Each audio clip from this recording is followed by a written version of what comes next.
Bonjour à tous. Chose promise, chose due. Nous allons en parler aujourd'hui. Je vais vous faire des révélations qui ne sont pas gratuites, pas du tout.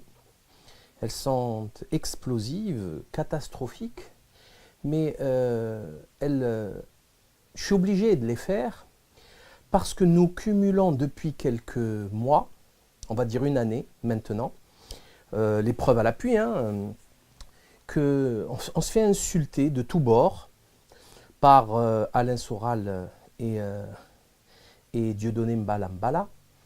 On se fait insulter de lâches, de pleutres, de tous les noms d'oiseaux possibles et imaginables, de traîtres, de déloyal. C'est un truc extraordinaire, un inversement total des valeurs et d'accusations. Et pour se défendre, parce qu'il cumule les scandales. Voilà, il cumule des scandales, il cumule des histoires glauques, notamment rapidement, Dieudonné avec Laurent Louis, le courrier dégueulasse à sa fille, l'affaire Binti où il est impliqué aussi, il n'a rien dit, où il y avait son nom dans le sexto, où il n'a jamais rien dit, l'affaire catastrophique du chèque à la Palestine, où il a montré que c'était un escroc, tout simplement un escroc, puisqu'il a promis de donner au bout d'un an 1 million d'euros à Gaza, à la Palestine, il a donné 1 500 euros. Il a fait du business, c'est de la publicité mensongère, il s'est fait passer pour un humaniste, etc. Et en fin de compte, il a gardé l'argent pour lui, avec son chèque en carton pourri. Bref, Soral, de son côté, alors là, lui, c'est guinguette, puisque c'est l'affaire Binti, où il a montré sa face hideuse de racialiste et de raciste. Il y a eu les affaires, il y a eu mon histoire à moi, l'explosion de son association. Il y a eu, je sais pas, l'affaire Stiopa, par exemple, où on a prouvé qu'il ne payait pas les dessinateurs de l'Almanach pour tous. Il y a plusieurs dessinateurs qui n'ont jamais rien touché, dont Stiopa qui a témoigné. On a mis les captures d'écran. Bref, donc tous ces scandales qui se cumulent avec la sortie de mon livre Le Mythomane qui a démontré, il faut le lire pour comprendre. Bon, vous pouvez ne pas le lire, mais il y a des vidéos, il y a Soraloscopie, il y a tout dedans. C'est absolument tous les détails. Vous allez comprendre que c'est un mythomane pathologique, un pervers narcissique, que ce type profite de sa situation pour faire du pognon, et notamment pour acheter une moto à 70 000 euros ou des montres de luxe, des Rolex, et c'est tout. Ça s'arrête là, c'est pathétique, mais bon. Donc pour faire tout ça, alors pour se sortir de tous ces scandales à répétition, qui ne nous concernent pas, nous on n'y est pour rien, c'est eux qui commettent ces scandales. C'est quand il ment sur son faux diplôme, sur ses faux diplômes de sociologue, de boxeur, des beaux-arts, etc. Enfin, c'est son problème, c'est pas le nôtre. Donc il nous insulte de façon extrêmement violente. Et du coup, nous allons parler, comme l'a démontré l'introduction de cette vidéo, de loyauté, d'honneur, de probité, voire de sacré. Et je vais vous démontrer que Alain Soral n'a rien d'un type loyal qui possède une quelconque once d'honneur, de dignité ou de probité, au moins envers Dieudonné. Pour le reste, j'ai prouvé qu'il n'en avait pas beaucoup non plus, puisqu'ils trahissent systématiquement leurs auditeurs et leurs lecteurs,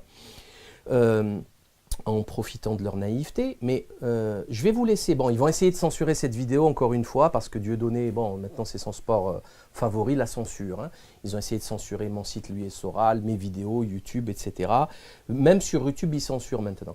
Donc je vais vous laisser voir ces 3 extraits de RFM du 14 mars dernier, de YouTube du 14 janvier de Dieudonné, et de Niveau Zéro, bien sûr. Je vous laisse visionner, on en reparlera tout de suite après, ça dure quelques secondes.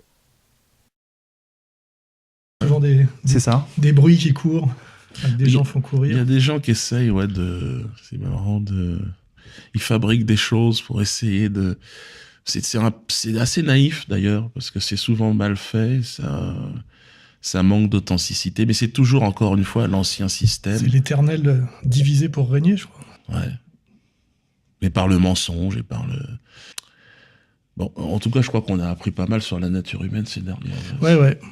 Et on leur a fait comprendre qu'ils auraient le droit de continuer à faire leur petit business Internet à condition qu'ils attaquent les autres membres de la dissidence plutôt que de jouer l'union sacrée.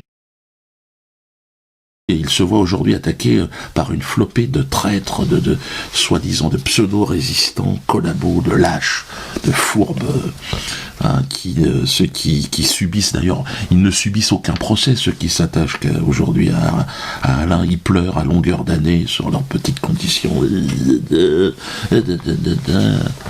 tout cas, Soral est bien plus loyal, évidemment, que tous ces crétins. Comme dirait mon directeur de publication. Justement, on peut te reprocher tout un tas de choses, mais pas la loyauté et pas le. Je ne trahis jamais ma parole. En tout cas, pas ce type de comportement. Donc, vous avez vu ce dont il est question. Donc, si on commence par ordre chronologique, YouTube du 14 janvier, on est traité, tous ceux qui sont contre Dieudonné, dont moi, ou Soral, les deux, Dieudonné et Soral et Dieudonné, ces deux loustiques. Donc on est traité de flopés, de traîtres, de collabos, de fourbes, de lâches. On nous explique que nous, on n'a aucun procès alors qu'eux, ils ont plein de procès. Alors que c'est exactement l'inverse. Enfin, c'est l'inverse. On a plein de procès aussi. Et il nous explique que Soral est bien plus loyal. Soral est bien plus loyal. J'ai tout mis à l'écran, les minutes. Vous pouvez écouter ces vidéos, vous reporter aux vidéos originales. Donc, concernant ERFM du 14 mars 2016, on est traité de menteur, Soral explique encore une fois qu'on subit des pressions et des chantages des autorités. C'est pour ça qu'on a abandonné et qu'on est des traîtres et des lâches, qu'on est des faibles, contrairement à lui, qui en 2006 a tenté une initiation à la franc-maçonnerie. Il faut le rappeler ça, il faut le rappeler. Et qui était financé par Philippe Péninck. Égalité et réconciliation est une idée de Philippe Péninck et sa clique, et Philippe Péninck, l'ami intime, l'ami de famille de Jérôme Cahuzac, ministre du budget du gouvernement Valls, de la présidence du gouvernement Ayrault, si je ne m'abuse, et de la présidence Hollande, PS, membre du Grand Orient de France. Ok, super, parfait. L'homme qui susurre à l'oreille de Marine Le Pen. Donc tout ceci vous donne une image parfaite. Et Soral nous parlera d'union sacrée. D'union sacrée. Il aura le culot dans ERFM de parler d'union sacrée, c'est-à-dire que nous, on est incapable de faire l'union sacrée puisqu'on les attaque. Concernant Niveau 0, c'est la dernière prestation des deux loustiques. Elle est très très courte et vous avez entendu les mots loyauté. Et Soral qui dit « Je ne trahis jamais ma parole ». Je ne trahis jamais ma parole. Ok. Donc on va rappeler pour l'histoire que Soral avait indiqué qu'il ne créerait jamais de parti politique et qu'il n'appellerait jamais les gens à voter ou à se porter candidat dans une élection avec un parti politique parce que c'était suicidaire, etc. Quelques mois après, il va créer un parti politique. Donc il ne trahit jamais sa parole. Mais là, ça va aller beaucoup, beaucoup plus loin. Beaucoup, beaucoup plus loin. Parce que ce que je vais vous révéler est vraiment lamentable, mesquin, vraiment catastrophique. Je vous rappelle, pour vous démontrer encore une fois la mascarade du rapport malsain qu'il y a entre ces deux personnages, c'est le clash Dieudonné-Soral. Enfin, clash, c'est pas un clash, c'est le titre de la vidéo qui a été postée sur Internet. Mais ce n'est pas du tout un clash, c'est une discussion, une conversation, dans laquelle Dieudonné nous explique que la France est une fosse à purin, que Soral se trouve très bien dans cette fosse à purin, et qu'il a un comportement dégueulasse, insupportable, et qu'en France, dans ce pays dégoûtant de décadence, c'est Soral le pape de la décadence. Voilà ce que pense Dieudonné de Soral, dans l'intimité, qu'il a répété à plein de gens, aussi bien à moi, aussi bien à Ginette Scandrani, à Kémy Séba, à Olivier Moukouna, à Paul-Éric Blanru. On peut vous citer plein de gens à qui il a dit ça, enfin, ça ne se compte pas. Mais voilà, et après, il fait exactement l'inverse en public. Donc ce qui prouve sa fourberie. Il n'assume pas ses actions. Donc si, je vous le dis, si Soral c'est le pape de la décadence, Dieudonné c'est le camerlingue du pape, c'est le camerlingue du Sacré Collège, c'est-à-dire le trésorier du Vatican. C'est tout. Hein. On est bien d'accord et vous allez le comprendre maintenant. Donc, qu'est-ce qui s'est passé? C'est une histoire qui, à la base, ne devrait pas nous concerner, mais que je me sens obligé de raconter parce qu'il vont trop loin. Ils vont vraiment trop loin et c'est abject de se faire passer comme ça pour des gens loyaux, qui respectent le sacré, qui sont des gens de droiture, de probité, alors que c'est exactement l'inverse. Et à partir de maintenant, tout ce que je vais dire, je l'assume. J'ai un dossier. J'ai un dossier là, hein. J'ai des documents, des témoignages, j'ai même des enregistrements. Donc, 17e chambre, il n'y a aucun problème. Je l'assume. Il y a un objectif dans tout ça. Et j'ai des témoins. J'ai rencontré personnellement, physiquement, à 2-3 reprises, le témoin qui parle. Je l'ai eu au téléphone. Et je ne suis pas le seul qui sache tout ça. Alors, le bras droit d'Alain Soral, hein, il s'agit du bras droit d'Alain Soral à l'époque de l'embryonnaire égalité-réconciliation, quand ils ont débuté vraiment au début, 2009, 2010. Donc, mi-2011, le bras droit d'Alain Soral contacte chaque semaine la femme de Dieudonné. Et là, vous allez voir où je veux en venir, c'est catastrophique. J'en ai honte pour eux. Pour demander le TMO, le Théâtre de la Main d'Or, pour pouvoir organiser des événements dedans. À force de se contacter, ils tombent amoureux l'un de l'autre et ils se fréquentent. Ils se fréquentent en cachette plusieurs mois. Ils ont une relation extra-conjugale. Dieudonné s'en rend compte, il appelle Soral et il lui dit « Dis à ton bras droit de laisser ma femme tranquille. » Je répète les mots. Hein. « Dis à ton bras droit de laisser ma femme tranquille. » Soral appellera son bras droit. Il lui dit « Tu lui fais quoi la femme de Dieudonné? Tu la harcèles, tu l'insultes ?» Il lui répond « Non, au contraire. » Soral lui répondra « Je m'en fous. Ça me fait marrer et je ne suis pas musulman, moi. » Je ne sais pas ce que veut dire cette phrase, elle est tellement stupide.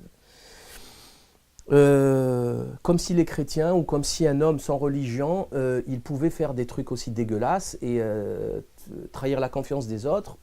C'est très curieux comme phrase. Ça donne une idée de l'état d'esprit. Alors je continue, Soral. De toute façon, toi et moi, on est les beaux gosses d'égalité-réconciliation. C'est normal que ça nous arrive. C'est vraiment des comportements, des propos hasardeux, quoi. On dirait que ça passe par sa tête et ça sort au hasard des connexions synaptiques, neuronales. C'est pas réfléchi. Du coup, le bras droit de Soral lui dit « Bon, si ça te crée des problèmes, je quitte égalité-réconciliation, j'arrête ma relation, il n'y a pas de souci. » Soral lui dit « Non, tu continues à coucher avec elle et tu me rapportes absolument tout. Tu me tiens au courant de ce qui se passe chez Dieudonné. » Mot pour mot. Ce que ne fera jamais le bras droit de Soral, il ne lui amènera aucune information. Et Soral ira dire à Dieudonné, voilà, je l'ai viré ce connard, c'est un traître, t'inquiète, voilà, de toute façon, il a un problème avec les femmes des chefs, il a essayé de se taper ma femme aussi, ce qui est totalement faux, selon le bras droit de Soral de l'époque. Et en fait, ils ont continué à se fréquenter jusqu'en 2013. Alors, ce bras droit est resté à ER jusqu'en 2013 et il a continué à fréquenter la femme de Dieudonné jusqu'à mi-2012. Voilà les informations précises ça ne devrait pas vous choquer tout ça, ça ne devrait pas choquer les gens, les intéressés, puisque c'est un truc tout à fait banal. Par contre, ce qui va les embêter, c'est que ça soit rendu public. Voilà, c'est ça qui les embête, parce que ça va donner la vraie image, la face cachée de leur hideuse réalité. Pire encore, pire que tout, ce qui va vraiment aggraver le tout, c'est que dans le faux mariage réalisé à Oudan, au bal des Quenelles, il a eu Soral comme témoin de mariage. Hein. Rappelant que Nab était aussi censé être le témoin de mariage de Noémie Montagne et qu'il a refusé de venir parce qu'il y avait Soral.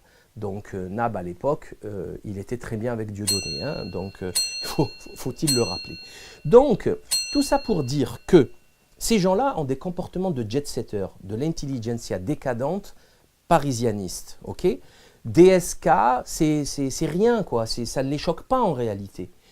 Ils ont surfé sur pour faire un peu de clic sur l'affaire DSK ou sur les affaires les secrets d'Alcove des uns et des autres. Et après, quand nous, on balance des trucs comme ça, on va nous expliquer qu'on s'occupe des affaires des autres. Pas du tout. On ne s'occupe pas du tout des affaires des autres. On démontre par A plus B. Et si ça ne leur plaît pas, moi, il n'y a aucun souci. On va tous à la 17e chambre et on va étaler toute cette réalité en public devant tout le monde, avec les témoins. Il n'y a aucun souci. Je peux vous dire, par exemple, que le bras droit de Dieudonné a rencontré dans un parking Dieudonné pour comment dire, se régler leur compte, par exemple. Etc., etc. Dans tout ça, il y a des coups de fil, il y a des preuves factuelles. Les fadettes vont nous démontrer que tout ceci est réel. Donc il n'y a aucun souci. Mais à la rigueur, ça ne nous concerne pas. Moi, personnellement, ça ne me concerne pas. Ce qui me concerne au plus haut point, c'est de me faire traiter de lâche, de pleutre, de fourbe, etc., alors que je n'ai jamais rien fait de mal à Dieudonné, jamais de ma vie. Jamais je n'ai fait de mal à Dieudonné. Je l'ai soutenu autant que j'ai pu.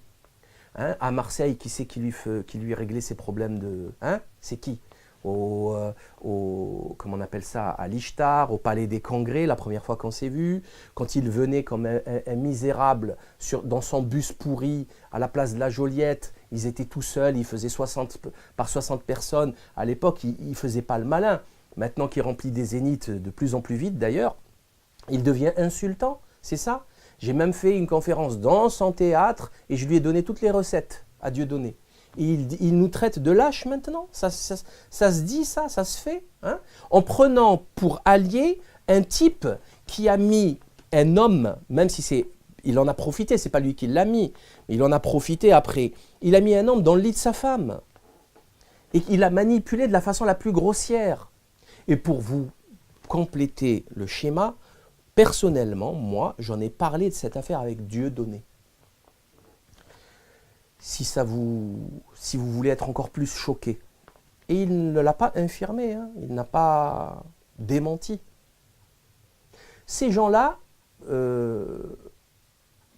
franchement, je vous le dis clairement, sincèrement, je vous le dis clairement, j'ai honte de les avoir fréquentés ne serait-ce qu'une seconde. Bon, je ne les ai pas fréquentés non plus. Hein. Si on se voyait une fois ou deux fois par an, c'était le bout du monde. Ce ne sont pas mes amis, mais j'ai honte d'avoir croisé leur chemin. Et d'avoir qu'il y ait des photos de moi avec ces gens-là sur Internet, ça me remplit de honte. Et pour effacer cette honte, je vais faire ce qu'il se doit, ce que je dois faire, pour réparer le mal que j'ai fait, en donnant de la crédibilité à ces pitres. Parce que ce qu'ils font est abject. Donc maintenant, je pose une question simple et j'en aurai fini. Question très simple. Gros sale, le pathétique gourou sénile qui se prend pour un jeune de 20 ans, est-ce que c'est loyal de mettre quelqu'un dans le lit d'un copain, d'un allié, de lui dire tous ses mensonges et de vouloir même l'espionner? Est-ce que c'est loyal? Est-ce que c'est faire preuve de probité? Est-ce que c'est faire preuve d'un caractère sacré? Sacré. Vous vous rendez compte, il a utilisé le terme union sacrée, ce qui est lié aux religieux. Ce type ne croit même pas en Dieu. Ok? Oui, maman. Il croit en maman, le dieu argent, et il croit aussi au dieu Baal. Oui. Le dieu du sexe, avec des comportements abjects, sans foi ni loi. Voici la réalité du gourou de la secte Égalité-Réconciliation. Vous avez vu dernièrement le mail que j'ai posté concernant Amine Khélifi le responsable, l'ex-responsable marseillais qui est devenu maintenant cadre national, et qui a envoyé un mail à tous les cadres parce que la mère de Romain Flavigny, que Dieu ait son âme, posait des questions et appelait des gens sur le répertoire téléphonique de son fils décédé trop prématurément, malheureusement. Et il leur a envoyé un mail pour leur dire que c'est moi qui l'a manipulé et que cette maman, elle cherchait à en savoir plus, il ne fallait pas lui répondre. Il ne fallait pas lui répondre. C'est ces gens-là, c'est ça le sacré, ne même pas respecter le deuil d'une mère. Ça, c'est sacré, ça. Voler des dessinateurs en ne les payant pas, c'est un comportement de chrétien, c'est ça? Oui, d'accord, si vous voulez, mais non. Ça ne marchera pas comme ça, c'est inconcevable, je le refuse, et il faut dire ça aux gens. Il faut qu'ils le comprennent. Il faut qu'ils comprennent que ces gens sont sans foi ni loi et qu'ils ne respectent absolument rien. C'est des traîtres, c'est des balances. Hein. Ils déposent des fausses plaintes, comment on appelle ça, en corbeau, hein, des courriers du corbeau, etc. Ils vous insultent, ils vous menacent, ils vous harcèlent, ils vous intimident. L'affaire Binti, c'est normal l'affaire Binti, c'est sacré ça, c'est un comportement de chrétien. Non mais c'est une blague. Et les chrétiens, ils ont le droit de pratiquer ça, ce genre de comportement, de trahir l'amitié en créant un acte d'adultère tout simplement, d'adultère. Donc, je vous laisse apprécier ces propos. Je vous invite maintenant avant de finir, j'ai fini cette vidéo, je vous invite maintenant de cliquer, de partager, je veux dire, cette vidéo. Je vous invite maintenant à partager cette vidéo au plus grand nombre. Je vous signale quand même que la vidéo d'analyse de l'agression d'Alain Soral contre Daniel Conversano a été vue plus de 230 000 fois. Donc maintenant, la stratégie de l'édredon, elle ne peut plus fonctionner. Hein, parce qu'avant, je ne sais pas si vous avez remarqué, jamais ils ne parlaient de moi ou de mes travaux. Maintenant, ils insultent, ils mettent des photomontages, etc. Le bateau coule, le Costa Concordia Grossalien est en train de couler. Il n'est pas en train de couler, il est déjà sous l'eau. Hein. Donc je vous invite à diffuser ça au plus grand nombre, à partager ça sur les réseaux sociaux, à cliquer, à aimer la page Facebook, la partager maintenant, faites-le maintenant, ne le faites pas demain. Faites-le immédiatement. Je vous invite aussi à nous soutenir hein, contre les 11 plaintes qu'a déposées Grossal et ses alliés, 13 plaintes, plus les 2 plaintes au TGI. Bon bref, je vous appelle à nous soutenir via l'association ADSL. Certainement d'autres plaintes vont venir hein, suite à cette vidéo. Nous l'assumerons. De toute façon, les enjeux sont tellement importants qu'on est obligé de faire ça. On est obligé de faire ça parce qu'ils sont en train de manipuler les gens, ils veulent leur faire voter des choses, ils veulent les diriger vers un objectif, celui de voter pour le Front National, etc. Et ça, c'est plus possible. Hein. Ça, ce n'est plus possible. On arrête, là on arrête. Merci pour votre attention et à très bientôt.